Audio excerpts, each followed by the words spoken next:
All right, ladies and gentlemen, welcome to another episode of the Hitting the Field podcast. It's your host, Jeremy Brener, and even though the NFL draft show is behind us and it was the end of my last dance as a member of Hitting the Field on the live shows, we're still kicking it with the podcast during the summer months, and we start off our HTF off season, if you will, with the recap of episodes 3 and 4 of The Last Dance.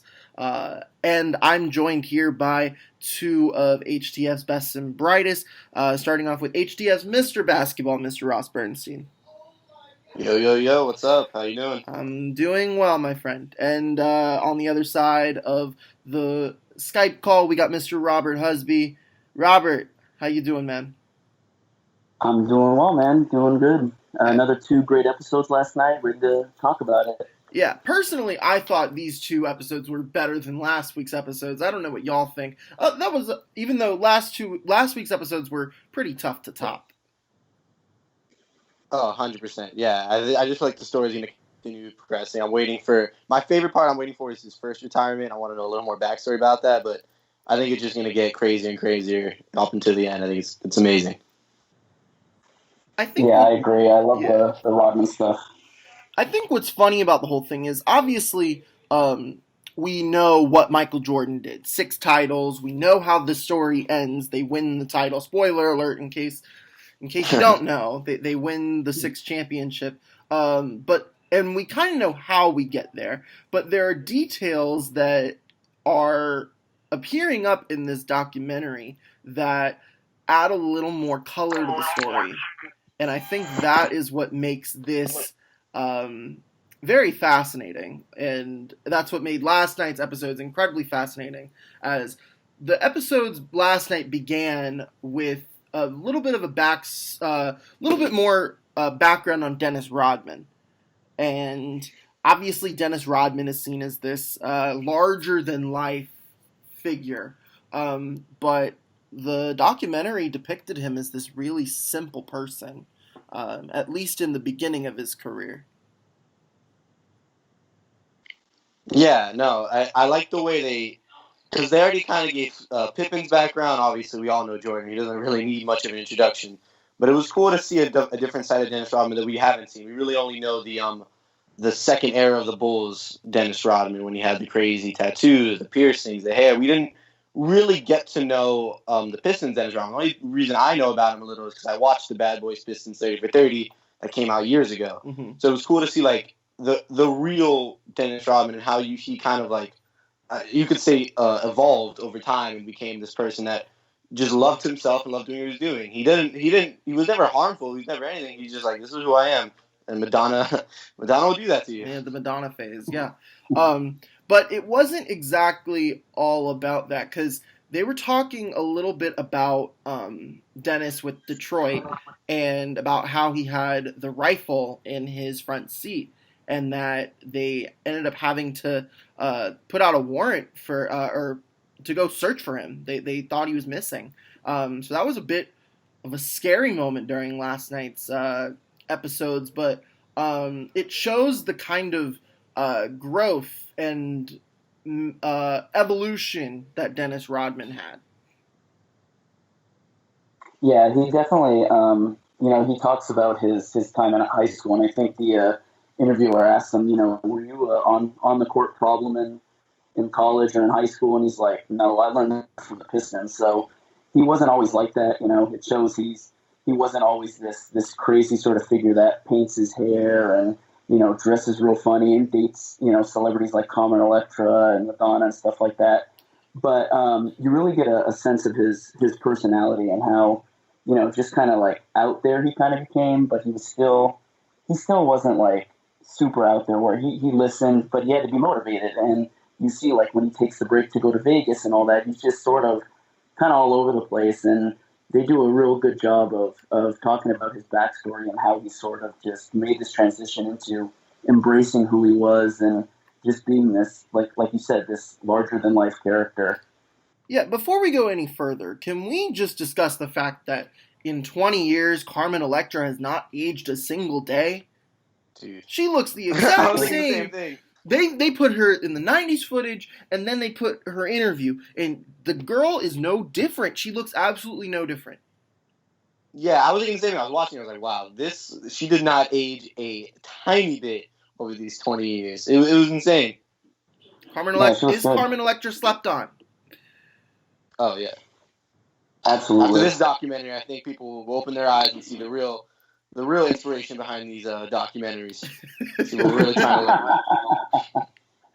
Yeah. Okay. But let's move back to Dennis here a little bit. I want to, Robert. You mentioned Vegas. I want to get to Vegas a little bit later too. But let's talk more about his Detroit days and before the Bulls.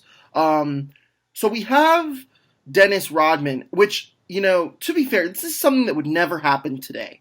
But Dennis Rodman did not play a single minute of high school basketball, at least organized basketball. And he was like recruited off the street. He's like, Dennis, do you want to come play for our team?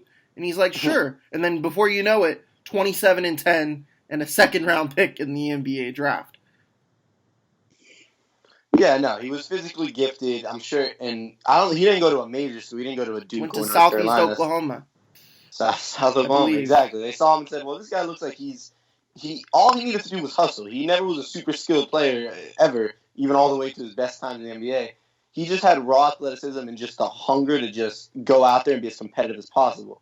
That obviously would never happen today. Kids that are number one top 10 players in the country don't even make it to the NBA. Sometimes even a top 100 player won't even get to a really good college. It's a lot more competitive than it was then, but it just shows you how much a hustle and just knowing your worth and knowing what you can do. He never was like, oh, I want to be a shooter. I want to be a perimeter player. He's like, nah, I'm going to lock down whoever you give me. I'm going to get every single rebound. And that's all that is. And he just worked hard. Yeah, I think that you look at Dennis. I'm reading his Wikipedia page, which is very interesting. We talk about how Scottie Pippen had a lot of siblings. Dennis Rodman, according to his father, had either 26 or 28 siblings on his father's side.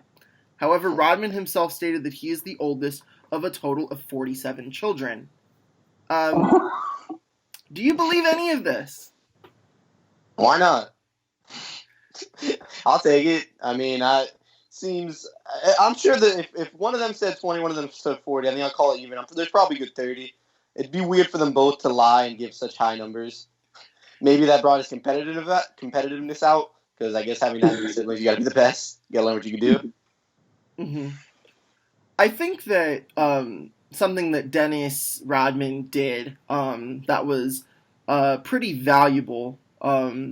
Actually, I guess what I appreciated the most about Dennis Rodman is about how candid he was during his interview. He was very interesting, and I think the scene that stood out to me the most was where he showed off his basketball IQ, and he was like, "This is how this is how I go into every game. This is how I rebound."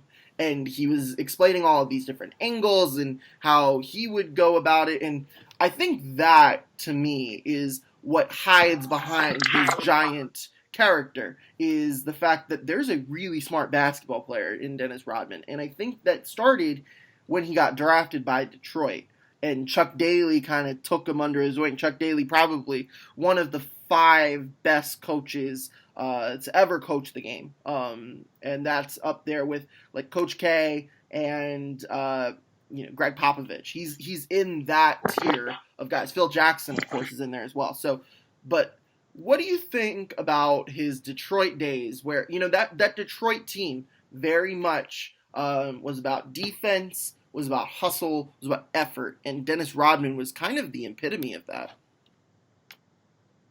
Yeah, you definitely see a very smart defender when he's talking about the way he, would box out guys and rebound and stuff like that. Like you were mentioning that, you would see, it seemed like it was clips spliced together and all that, where he probably spent a good, 5 to 7 minutes just talking about the way he rebounded and all the different ways he tried.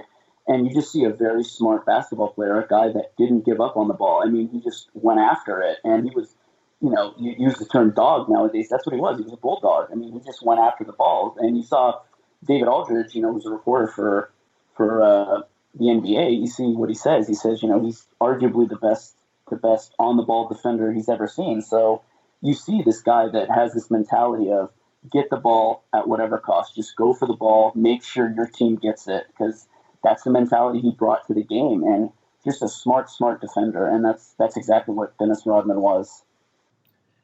Yeah, I agree 100%. He was just such a student of the game, which is something I also like. Jeremy, I really didn't know that much about him. I just thought he was a hustle. But he was like, I know if Michael Jordan shoots it, it's going to be flat. So it's going to look to the left. I know it's going to bounce here. I'll be right here. That was amazing to see, because that's something that most people don't ever think about. Even the best rebounders today, I doubt they practice that as much as Dennis did. He just found his craft and perfected it. And he was on a Pistons team that allowed him to only show his strengths. He never had to do anything outside of what he knew was good. He's like, I'm going to be aggressive, and I'm going to rebound. And that's perfect. I'll be with Bill Laimbeer or Mahorn. I just have to do what I have to do.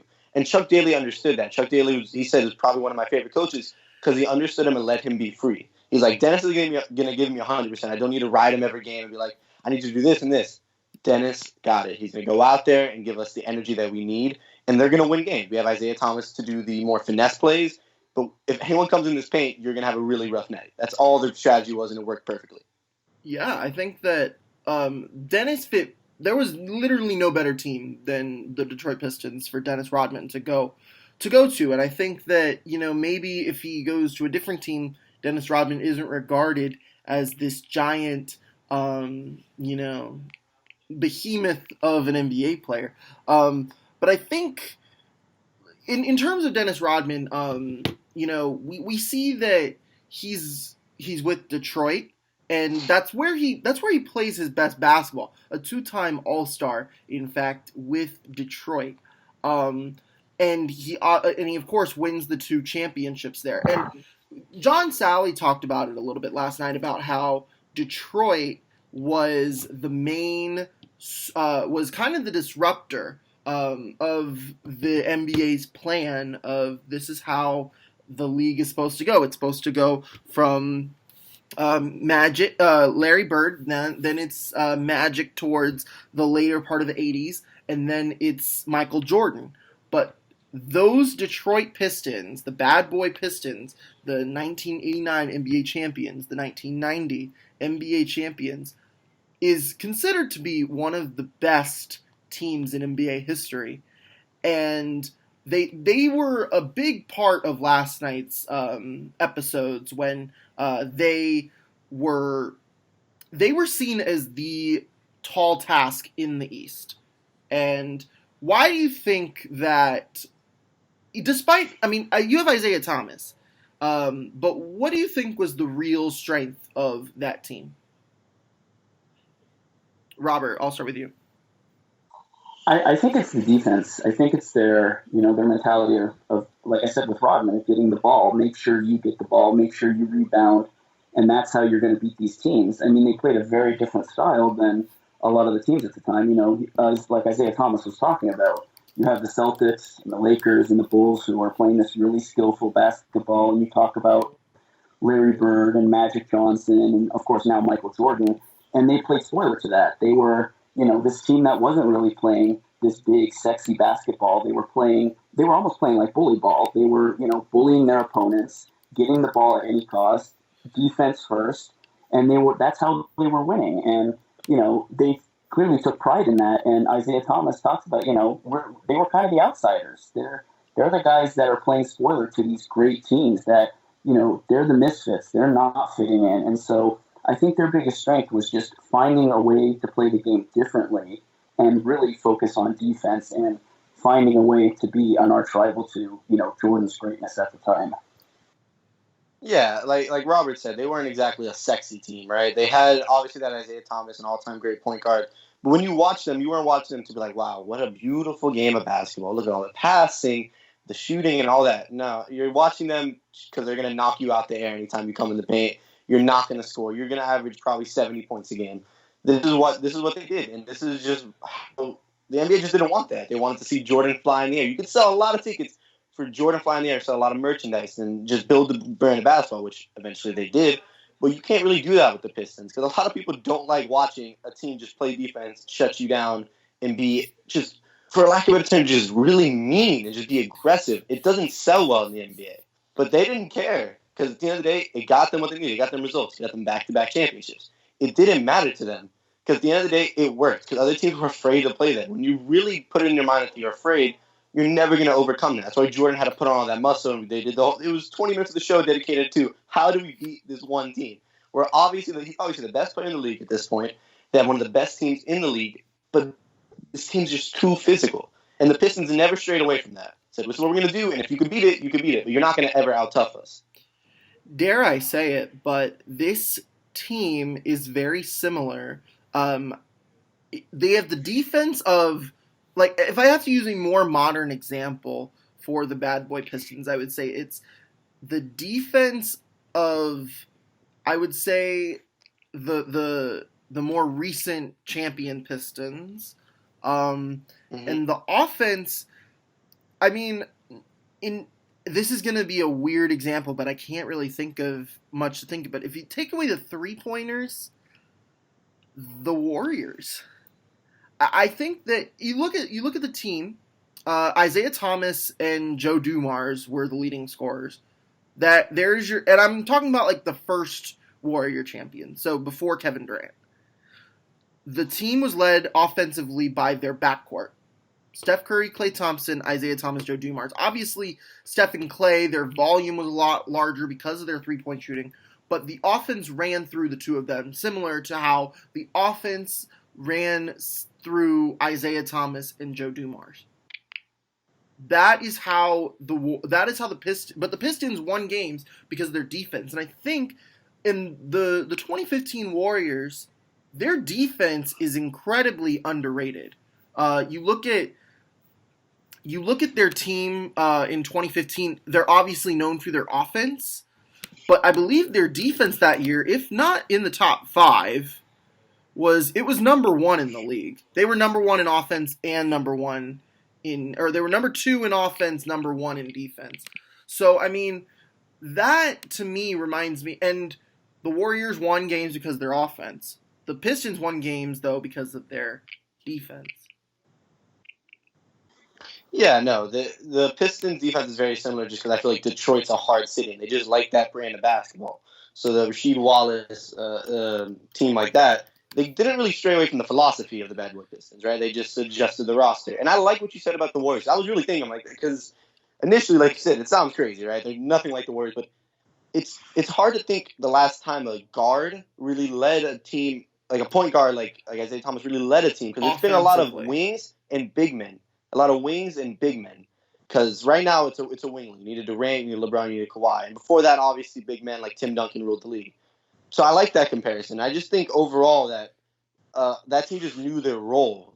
They knew Isaiah Thomas and Dumars were the scorers. No one questioned it. Bill Laimbeer never wanted to average 20 points. And the defense on that team is obviously ridiculous. You had Laimbeer and Rodman, and you weren't going to score. So I like that analogy. Yeah, I think that's a fair comparison, especially if you want to go with the Warriors comparison more. I mean, you look at Draymond. Draymond plays a lot like Dennis Rodman did. I mean, he's a bully on the ball, too. He gets away with a lot of stuff. He gets called for a lot of stuff. He's got this reputation as being this sort of fringe, dirty player. He plays a lot of the way that Dennis Rodman did. So I think that's actually a pretty good comparison. And you even see that 2015 Warriors team with, Bogut at the time, Andre Iguodala, very much a team that valued defense as much as, their backcourt. So, yeah, I think that's a fair comparison. Yeah, and I think the difference between Draymond Green and Dennis Rodman was the fact that Dennis Rodman never complained. Draymond's... Yeah, that's cool. And granted this, Draymond is in an era where you kind of have to try to sell it to the refs a little bit more.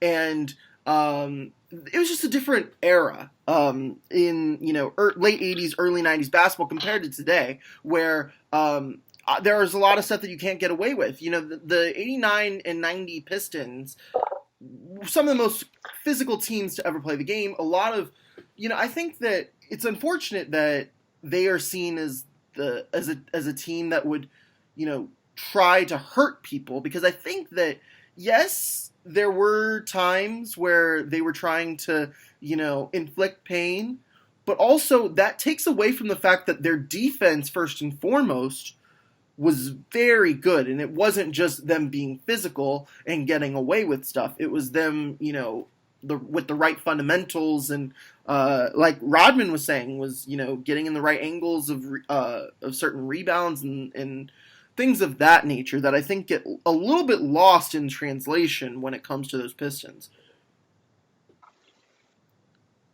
Yeah, no, people don't give them enough credit for basically changing, or disrupting the offense that was coming from the NBA and said, this is going to be a defensive team, and this is what we're going to do. And they weren't just a bunch of physical – I mean, of course, they were a bunch of physical guys being aggressive, but they had a plan, and Chuck Daly implemented that plan, and everyone followed that plan. It just shows how much when a coach can lead and really give you a sense of direction for the team and give an identity for the team, that it can be really successful.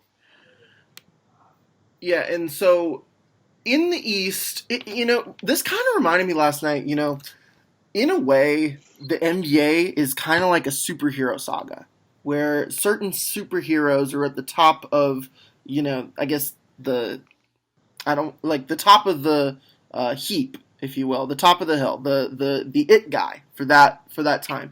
And in the East, there was, it's like an heir to the throne. So in the East, it was the Celtics for the longest time, and then after the Celtics had their moment, then it was the Pistons, and the Pistons had to lose to the Detroit Pistons had to lose to the Celtics late in the 80s. They lost in 87 to the Pistons in a 7-game series. Then in 88 they beat the Celtics, and then they lose to the Lakers. Then 89, they beat the Lakers. They win their first championship in their history.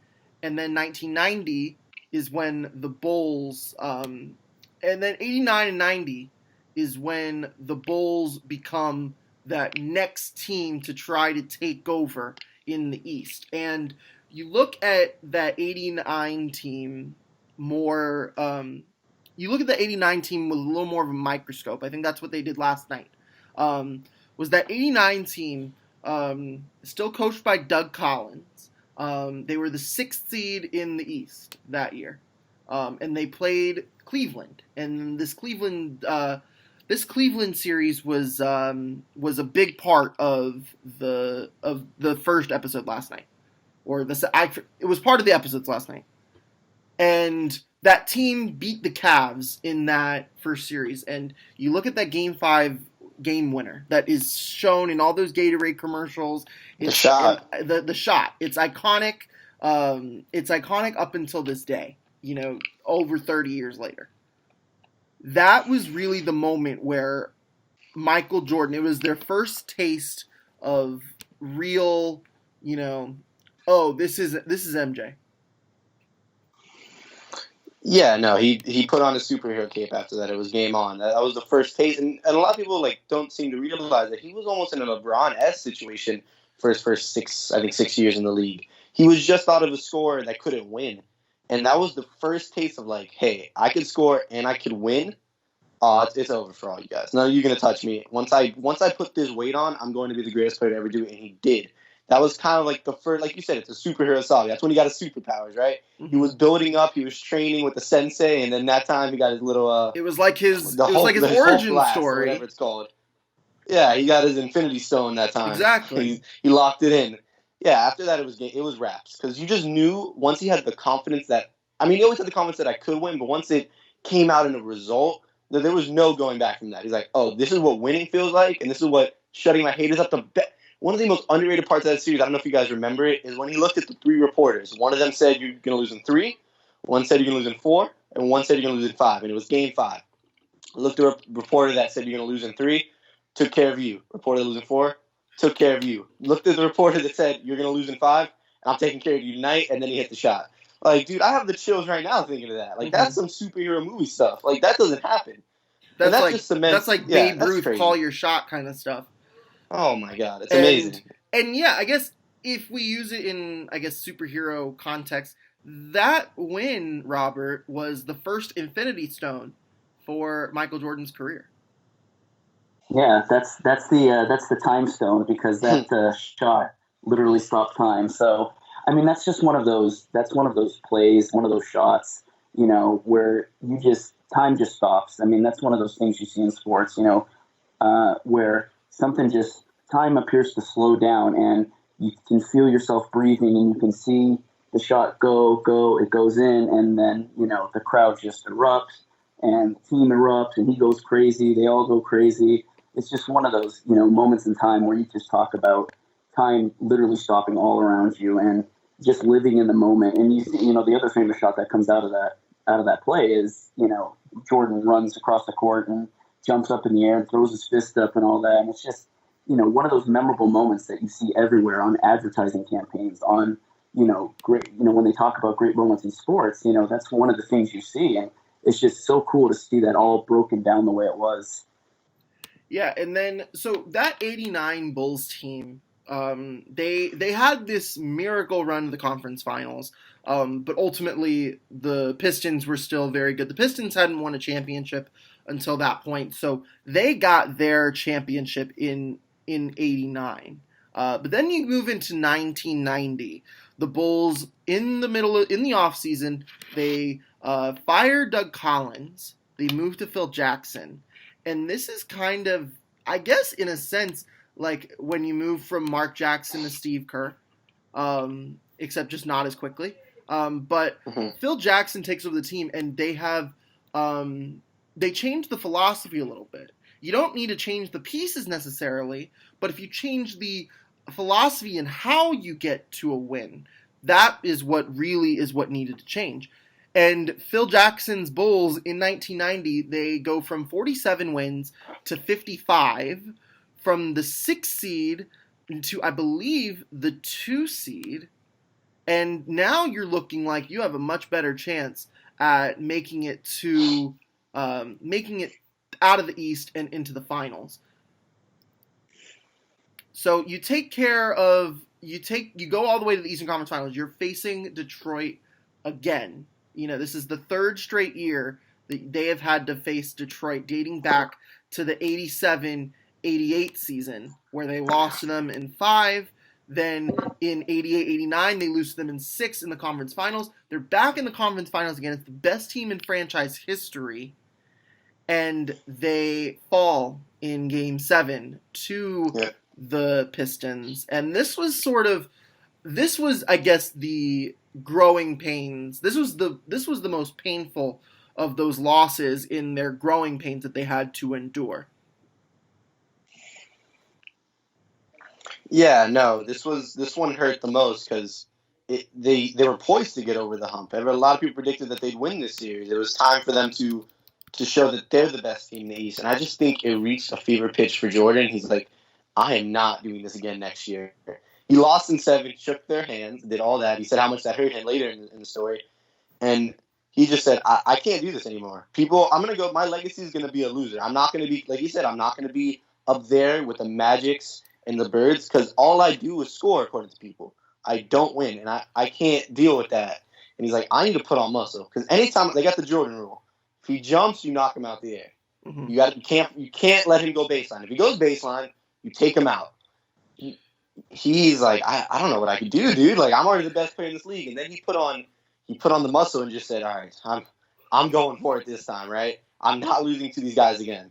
And obviously we know the result of what happened next time they played because he still, of course, Jordan still remembers the last game when they didn't shake their hands, which I love to mention because I love Jordan's pettiness more than anything. I love it. I don't know about you guys. When he said I still think Isaiah Thomas is a blank hole, I had a good laugh in my house. It was awesome. Yeah, we'll get to that a little bit later. But let's talk about this loss specifically. They talk about briefly. They didn't talk about it too much about the Scottie Pippen migraine that he suffered, and about how that was part of the loss. But that game was enough of a blowout to where even with a healthy Scottie Pippen, you might not necessarily win that game. But I think what changed their fortunes going into '91 was how they attacked that season, where the off season there wasn't really a vacation. It was, let's get back to let's get back to work. We were one win away from going to the finals and beating the Pistons.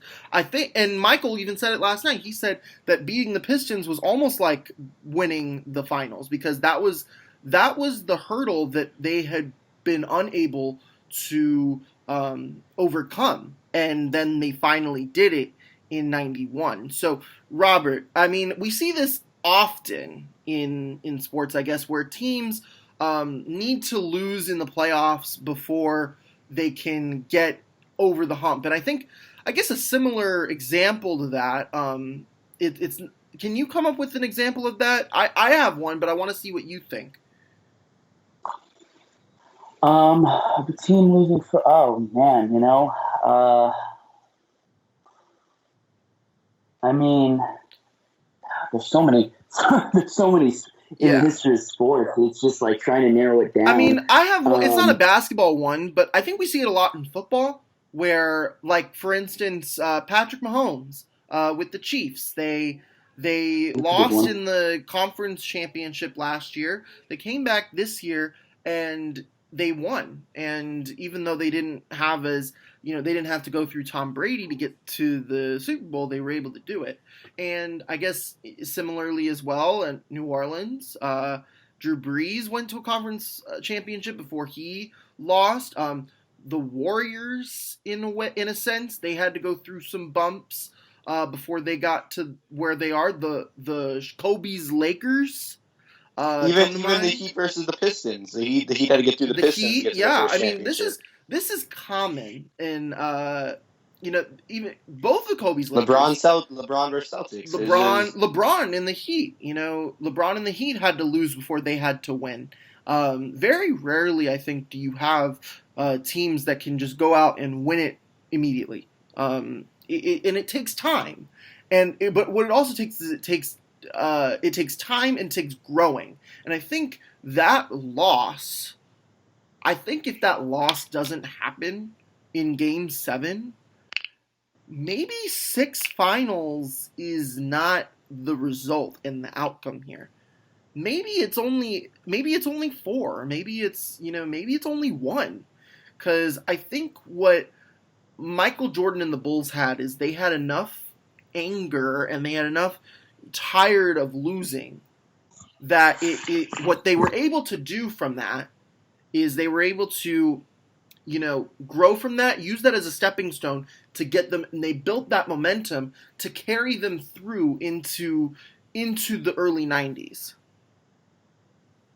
Yeah, I think that's fair. I mean, another example would be, LeBron and the Cavaliers, where the Warriors are dominating and the Cavs end up upsetting them in 2016. So, they had to lose the year before in the finals and then go right back to the finals the very next year and win. So I think, it's the same thing with the Bulls. I think, you sort of have to, with a lot of teams, you have to lose in order to step forward, and you have to sort of take your lumps, if you will, before you can move on and mature. And I think, the Bulls learned valuable lessons from that series. They learned that, they have to play the Pistons to their game and stuff like that. They have to play a lot harder against them because the Pistons were just owning them in the paint. Just, like we said, the Jordan rule, where Jordan was just getting bullied around. And he learned from that series, I got to bulk up. I got to give it right back to them. We got to play them hard. We're not going to just be run out of the arena by these guys just because they're treating us like rag dolls and getting borderline calls and stuff like that. So I think you definitely do learn a lot from losing. So sometimes you learn a lot more from losing than winning. I mean, that can motivate you to that next step, and that's what they learned. And I think something else that he learned throughout that process was how to utilize his teammates and how to, because I think that, yes, Jordan can do everything he possibly can, and we saw that even a little bit last week where he was putting up 60 in a game in the playoffs, but he still couldn't win. But I think what we saw, at least from and we saw this more with the second iteration of the Bulls, where Dennis Rodman is. They have to find a way to utilize Dennis Rodman. And I think that was huge, especially with that 98 team. Because I think that 98 team, it's hard to say this, I guess if you had to say which of those teams was the weakest, you would probably say it was the Bulls, was the 98 Bulls, simply because I guess you could say, obviously the age of the team is growing up. They had, I think their record that season, was, worse than the previous 2 years. So you have that going against you. In fact, out of all of the championship teams, it was a 62-win team, 61 wins in their first championship. So they're pretty comparable. But that 98 team, he was able to find ways to utilize Dennis Rodman and find ways to utilize and even without Scottie Pippen, he was able to get his teammates involved so that it wasn't just him all the time doing it.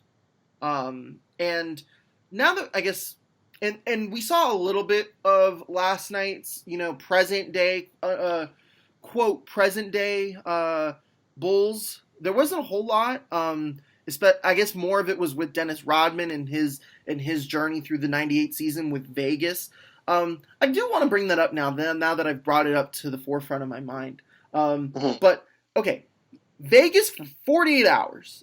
How, bold of a decision is that for Phil Jackson to make? To just say, hey, you can go in the middle of the season for 48 hours on vacation. That's would be unheard of, I feel like, in today's NBA. Yeah, it was definitely bold, but as we learned, it paid dividends because it was exactly what he needed. It was something that only a coach like Phil Jackson would do because he was a free spirit. He even said that at one point he did acid during his career. He was a free spirit, much like Rodman was, and he just understood that, hey, you can't contain this guy, and he's not going to give you the best results he can by pushing him every single day. He needs a rest. He's a smart player. He's out there to win every night, but he's not like Jordan who wants to be in the gym 24/7 working on his craft. He needs time to let loose. And it was the funniest part. He's like, 48 hours? And he's like, 48 is all I need. And everyone's like, you're not getting him back in 48 hours. There's no way. And then he appeared 4 days later and had to wake him up in practice. And I remember the clip of the practice. He was there in some slippers and a robe. It was awesome. But obviously it worked out. And it just shows if you know your players and you know what they need, why not give it to them? It doesn't hurt your team overall. You're not going to lose a game because of it. And you might as well go for it. You're a championship team. You're going for your 6th one, and you need it. And you need Rodman. You're not going to win it without Rodman. He says, if they don't have me, there's no way they win these championships. So you give it to them. It's a bold move. I don't think any other coach now, or even back then, would give them that.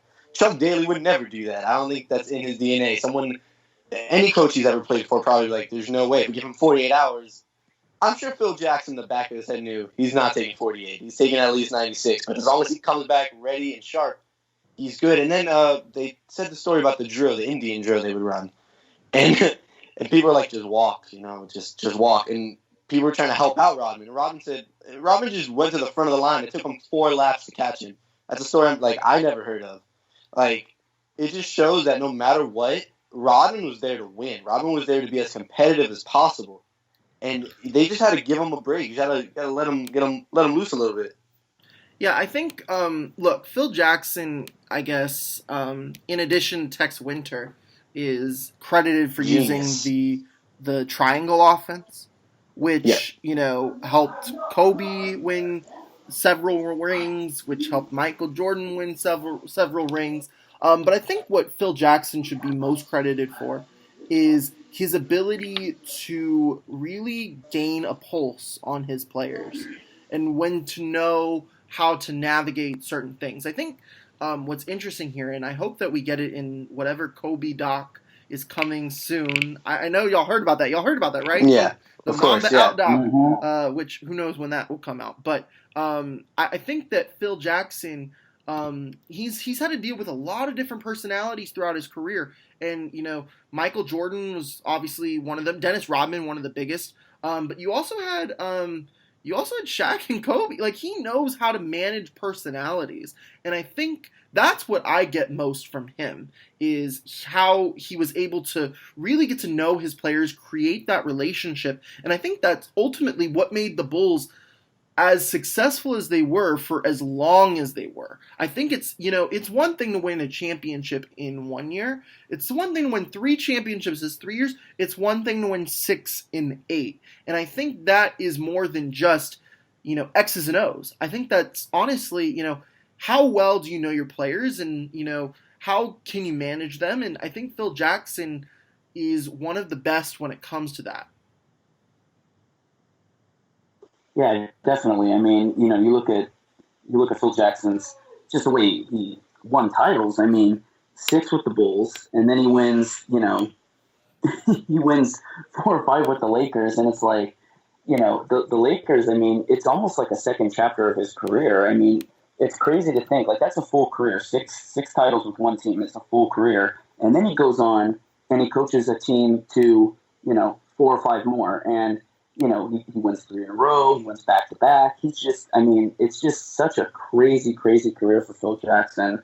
And, I think that's why he's one of the best coaches of all time, is just his ability to win and his ability to motivate these teams and understand his players. I mean, like Ross was saying with his, this sort of Native American spirit between him and Rodman, it allowed him to understand that Rodman needed a rest, and that, Rodman needed to take a break, get away from basketball for, a couple days, and just, keep to himself. Obviously, Rodman was partying in Vegas and doing shots of kamikazes and stuff like that. But, it's just a mental break. And who knows what would have happened if Phil Jackson wasn't an understanding coach and wasn't a player's coach like that, where he just says, no, you need to be in practice, you need to be training, you need to be in basketball form, you need to be playing every night. And who knows the mental breakdown or the mental fatigue that Rodman would have suffered because of that, and would have affected his career as well, I'm sure. Yeah, I think that is why people look up to Phil Jackson. It's not necessarily more so for the rings. It's not necessarily more so for just his overall career, but it's the fact that he was able to really he kind of changed the game of coaching a little bit, and brought an awareness to how well you coach your teams. And look at me. Look at this. So you have arguably the most successful coaches today in today's NBA. I can think of 2. There's Greg Popovich, obviously, who also has done a great job managing personalities on his team and knowing his players. But there's Steve Kerr, who was coached by Phil Jackson, is, I guess, what you could call, technically Steve Kerr never coached anywhere before Golden State, but I guess you could say he's part of Phil Jackson's coaching tree. And I think that stems a little bit from it. I think that's part of the reason why the Warriors are so successful today, because of Steve Kerr probably brought a lot of those coaching traits from Phil Jackson. And I think that it's incredible to see Phil Jackson's stamp on the game, from where he's come from his days with the Knicks, where they were wildly successful, to his coaching days in Puerto Rico. It's like an amalgamation of all of these different coaching styles, all crammed into one. And other than that, Phil Jackson is there, but there's really not been a whole lot of coaches that have stemmed from a coaching tree from Phil Jackson. So it's really just, it's Phil, and his legacy will probably live way beyond, just now. And I think that is what makes a truly iconic coach, is someone that can transcend legacy way past from when they are coaching or playing. Yeah, another coach I like to bring up is Eric Spoelstra, someone that had to deal with he was given the big 3 at such a young time in his coaching, coaching career. And at the end of the day, when you have talent like that, number one, before you implement a game plan, you have to control the stars. You have to control everyone's ego and make sure they understand it's a team sport. Once you get that, talent's there. You're going to be good one way or the other. Obviously, the triangle offense brought it up another level. And we learned that later, that triangle offense, you need a very specific set of players, but that's why it can work later with Melo, but that's a whole other story. But once you can manage the superstars, Jordan's going to be a winner if you could just teach him that this is a team sport. Once he got in Jordan's mind, like, hey, you don't have to do all this by yourself. There was a whole montage where Paxson was hitting shots. He's like, okay, I'll feed him. Because before that, it was very hard for him to trust, which I don't blame him. When you're the best player on the court and you understand you can score basically any time you touch the ball, why am I going to trust John Paxson? But once he got that in his head and understood, hey, these guys are here to help you, that's what really brought the Bulls to a different level. And I don't think any coach would have done that besides Phil Jackson at the time. You just needed someone like the Zen Master to teach you, like, hey, there's a way to play this game to win. It might not get you as many points, but you're going to win, and at the end of the day, that's all that matters. And once they figure that out, there was no stopping them. Yeah, so next week's episodes, episodes 5 and 6, are going to chronicle Michael as a champion. The second and third titles, I think, is what we're getting from next week, and how he becomes more of a businessman, and how that might have changed his career moving forward. And with two Last Dance episodes next week comes another Last Dance recap pod every Monday on Hitting the Field. So be sure to tune in next week for that. Any last thoughts from this episode, guys? Any quick last thoughts that you gained from this episode? I love Michael Jordan's pettiness. I know I already said it, but I think it was underappreciated. I love it. And Isaiah Thomas still being mad that he's on the Dream Team. It just makes me so happy to see. It was awesome. Him not shaking his hand at the end, Jordan's never going to get over that, and I love it. Don't ever get over it. Yeah, that was definitely funny. I mean, there's already a meme going around of Jordan looking at the iPad where Isaiah Thomas is talking about, like, oh yeah, if it was in perspective, like, yeah, we would have shaken their hands. We didn't think, but that was just the way you treated it. You just walked off the court, and Jordan's like, he's so full of crap. That's not true at all. It's just, that level of pettiness. But also, I think just Rodman, I'm glad I suspected when they went into Pippen that they'd go into Rodman next. And I think just showing Rodman as a whole human being, because I think people that don't really watch basketball know who Dennis Rodman is. And they're like, oh yeah, that's that crazy dude, right? Like the dude that goes to North Korea and makes friends with Kim Jong-un. And, he's just this outlandish character. But I mean, you see the basketball IQ. You see this defensive-minded player that knows what he's talking about, that knows what he's doing, and he's so much more than just that caricature that he, started to portray. And even though that's him, I mean, he's so much more than that. And I think it's great that they did, an episode kind of centered around him a little bit more. And, yes, there was partying, yes, there was craziness, but there was a great basketball player in Dennis Rodman, and he made that Bulls team what it was. Mm-hmm. Yeah, I mean, well said, gentlemen. That wraps up this episode of the Last Dance Recap Pod. Thank you so much, Ross and Robert, for joining me. So the coronavirus may stop hitting the field. The coronavirus may stop the world, but it does not stop hitting the field. There you go. I said that one right there the second time. But even with our season coming to a close, we want to ramp up our coverage. We want to work towards becoming a year-round place where you can get your sports coverage. So we will be doing Last Dance recaps every Monday for the next 3 weeks after this. So May 4th, 11th, and the 18th. And we will also be having some fun podcasts as sports are still put on hold. But we will also be recapping the NFL draft. Now that the draft is over, we get to, take a look at the teams, hand out some report cards, and we'll be doing that over the next couple of days here on Hitting the Field. So be sure to check out for that. Be sure to also give us a follow on Twitter and Instagram at Hitting the Field.